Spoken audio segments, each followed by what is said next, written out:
We are finally here. Week 17. And as you can see, we are benching most of the starters. We are a 12-3 team atop of the division and almost on top of the complete picture. And the reason why we are benching, not only because it's a smart move near the end of the season, but because we are going against the Texans. And if you've seen those matchups against Bengal, you'll know there's injuries. So, of course, check out Bengal in the description. He will be on the top line. He is our opponent, and he is a great content creator. And we're going to have a lot more to come with him into this Madden, next Madden, the foreseeable future, okay? I mean, let's just be honest. But as you guys can see, he is not benching anyone as he absolutely needs this win. There's different ways he can make the playoffs, but if the easiest one is to get a tie or a win here in this game today, of course we want to win. Of course we want to knock him out of the playoffs, but we also don't want to ruin our chances of winning the Super Bowl by playing a player that doesn't need to. As you can already see, the Patriots pretty much locked in at first seed, as no matter what we can do, we're still going to be sitting at second seed anyways. There's a lot of different ways, like I said, that Bengal can make it other than winning. There's many different outcomes. I don't want to go into them. But the easiest, like I said, tie or win. And he might get it. Who knows? Who knows? This team has played without their starting quarterback a long time, so you never know what this team can do without Bortles. And 2nd and 5, DeAndre Hopkins continuing where he left off in that week, I believe, 6 or 7 matchup. It was really early in the season. CJ Fedorowicz, though, keeping the drive going with a great, tough catch in traffic. 2nd and 10, CJ Fedorowicz again, but he gets lit up this time by Telvin Smith, who has been playing outstandingly the last couple of games. Another thing to look at is Quan Alexander. He is 1 pick away from the record for all-time picks in a season, not a game. And as there's a field goal on 4th and 6, it's a long one, and it's short by 1.5 yards, so already no points. Derrick Henry trying to leave off where he left off last game, but of course, can't go anywhere in there, and it's going to be a forced throw to Jermichael Finley. The man gets the chance of the Jaguars, and he makes an outstanding play there, throwing into a one-on-one coverage and almost picked off the tip. Allen Robinson getting more chances later on in the season as he deserves it. He's one of the best receivers in the league. He's just had a bad season. And, of course, Brett Hundley, the youngster he is, did not see the running back wide open there. So it is going to be a sack on 2nd down. 3rd and 20. And once again, the pressure comes in. J.J. Watt leading the attack there. So 4th and 20. 4:20 just plays. A 60-yard field goal here. And it's going to be short by inches again. Both of us missing field goals by 1 yard, 1.5 yards. And that is rough. But 3rd and 8 back on the defense. 3rd and 8, once again, we get another pressure. So really, it's been the tail of the tape for both of these defensive pass rushes and offensive lines. That's where the game is won and lost. And as you can see, here comes another hit. And what do we see? A quarterback injured here, looking to hold that left shoulder. Could he be out for a long time? I mean, we're already looking smart as hell benching Bortles. Of course, Cardale Jones on 3rd and 16 coming into the game hot as hell, getting an instant first down, but of course bumped on the play is Jeff Janis and Danny Trevathan with an easy pick on the play there. And once again, sack after sack after sack by both of these defenses. 2nd and 20, Quan Alexander running to the right, doesn't matter though. CJ Fedorowicz down to the 19. That is going to be inches to 1 yard. And you could see, is that Quan Alexander? No, it isn't. It's Colvin.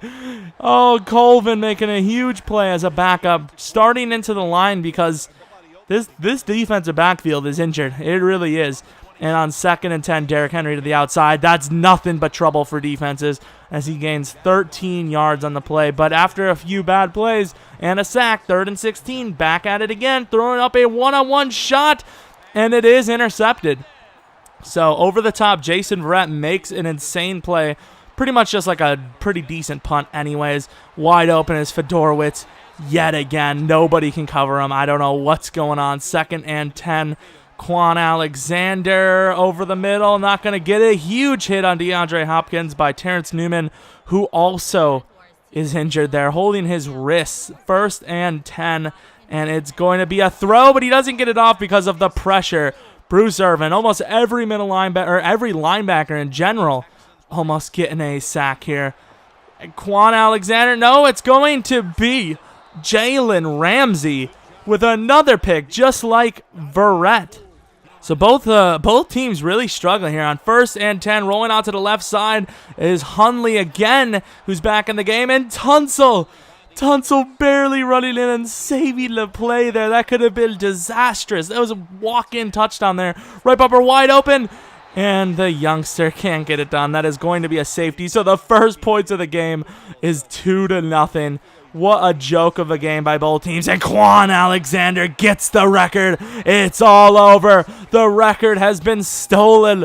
A middle linebacker of all people gets 15 sacks in a season. And throwing a dot there to Tavon Austin is Hundley, who's starting to get it going a little bit. Derrick Henry to the outside. That's the easiest it comes, and that man is hard to bring down.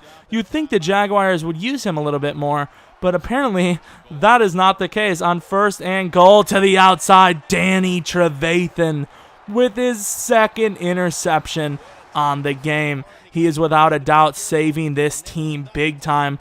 But here comes the pressure again. Both teams looking to have at least maybe 5 sacks each so far, with at least 15 pressures or more. On 1st and 10, starting of the second half, Derrick Henry has a huge gain on a screen. Down to the 50, down to the 45, 40, 37-yard line is Derrick Henry giving them the work. 2nd and 11, over the middle is Nick Jacobs, who's been huge for us. And of course, he is playing for the benched Julius Thomas. We do not want that man tired or injured or anything. Running to the left side, throwing a dot to Nick Jacobs. You gotta think if that was Julius Thomas, that would have been caught. But on 3rd and 31, to the left side, Tavon Austin getting the field goal range and more, almost breaking it out. If you watch last week's game, Tavon Austin had an insane play like that. And speaking of insane plays, Dante Fowler with a bat down. That was a huge play in the game. On 2nd and 10, don't know what happened to the defender there, but he looked like he got paralyzed. I want to be struck by you. I mean, that was just weird. I don't know what the hell happened to him, but on 3rd and 10, after he has to punt it, Brett Hundley trying to throw to a wide open player, misses the throw. It's going to be another punt. 2nd and 7. To the left side. Oh, DeAndre Hopkins has room. He's making moves, spin move, juke move, cut move. Absolutely destroying the secondary. That is a touchdown. One of the best touchdowns I've seen all season. And they do convert on the 2-point conversion. And right at the end of the 3rd quarter, it's a tipped pick on 3rd and 10. And this is looking like a bad game for the Jaguars now. It was anyone's game all of a sudden. Now it's not. Over the top of the field, getting nailed is Jalen Strong. But of course, that man has been killing it all year. So no surprise he comes down with the insane play. Jeff Janis filling in for the bench. Cooper getting the touchdown for 67 yards. Absolutely destroying Roby there. Proving maybe he deserves a spot on the lineup. 3rd and 8. Huge play for the Jaguars here. Can they get it? And Quan Alexander decides 15 picks isn't enough. He wants 16. A nice little shimmy there to get out of the way of big boy Derek Newton. 1st and 10 over the top of the field, and it's picked off. That was such a great look. It was one-on-one. If it was Julius Thomas, once again, you feel like you maybe make that play. Uh-oh. Jalen Strong almost took it for 97 yards. 3rd and 8, once again, tail of the tape. Can they make another stop? And they can. It was thrown to Jalen Strong, who's been destroying it lately. And, of course, he doesn't come down finally with a play. Finally, they get the stop on Jalen Strong. And on 3rd and 4, a very clutch play there. With 35 seconds left, 3 timeouts, they've got a shot. Look who's in the game. Julius Thomas somehow snuck his way onto the field, and he gets a huge gain. I don't know why he was out there, but luckily he comes down without any injury. Derrick Henry with 18 seconds left gets a nice run up the middle. 3rd and 2. The game is on the line here. You need to convert. Otherwise, it's 4th and 2, and you have to go for it there. It's a jump ball. Allen Robinson not called upon too much, but he almost makes the play there. 4th and 2. This is the game. Can we force it to overtime? And Derrick Henry wide open. 10 seconds left. Tied up. It's going to be an overtime game. The Texans have won and selected to receive, of course, as if you can score a touchdown, game is over. Speaking of game is over, Lamar Miller almost broke it out on that cutback. 2nd and 5 over the middle. Jalen Strong once again catching the ball in pressure. 1st and 10, they're coming with the heat. Is this going to be game, or is this going to be a pick off the pressure? And DeAndre Hopkins ends it with a walk-off touchdown. That is your final. A very close game. Started off real weak, but ended very good. Both teams playing very well. Very similar game other than the scoreboard. Even that, 6 points, that's not a big difference. But, of course, the Texans do make the playoffs. It doesn't show it there, but that was kind of messed up. And we do have a lot of people to upgrade, and you'll see the awards now as we do show them. Don't know what kind of stroke I'm having on video here, but going to the stats. The stats are real. We had about, I don't know, maybe we had over 5,000 yards passing. Of course, not with the same player, but of course, Osweiler just missing MVP, Coach of the Year, barely once again for, well, at least for the Jaguars this time for us. And Derrick Henry winning Offensive Rookie of the Year. That's pretty huge. Defensive Rookie of the Year, of course, Quan Alexander, not a question. Best quarterback, Osweiler. Jalen Strong, best wideout. And that's about it for the users. I don't know how Quan didn't make best linebacker. Had the best linebacker season anyone's ever had. And, of course, I am going to upgrade 2 players on this. And then the next video, a.k.a. the playoffs, which I do have a bye week. So we have to wait for Bengals video first. And then we have our video whenever that happens. Could be against Bengal. I think he's going to be the lowest seed. So if he wins, I'm almost certain we play against him. So are we going to lose 3 games in one season to the Texans, or are we going to win the playoffs, which is the most important of them all? And Quan Alexander getting a huge upgrade here. As you can see, he's going to go from a 77 to an 84 overall, which is huge for one season. And Mari Cooper from an 87 to, I believe, a 90, if I'm not mistaken. I can't really remember. Do upgrade his awareness a little bit. Goes to a 90 overall. Derrick Henry going up quite a bit as well, and we do get a speed up 1, I believe, and his catching needs to go up a little bit. I was going to do development trait, but I know it's sad for you guys, but I think we might only be doing 1 season as Madden 17 is coming out soon. But anyways, hope you guys enjoyed the video. Check out Bengal's channel in the description. Makes a lot of great content. He's also recording his point of view, and I love hearing his commentary to the same stuff that we did.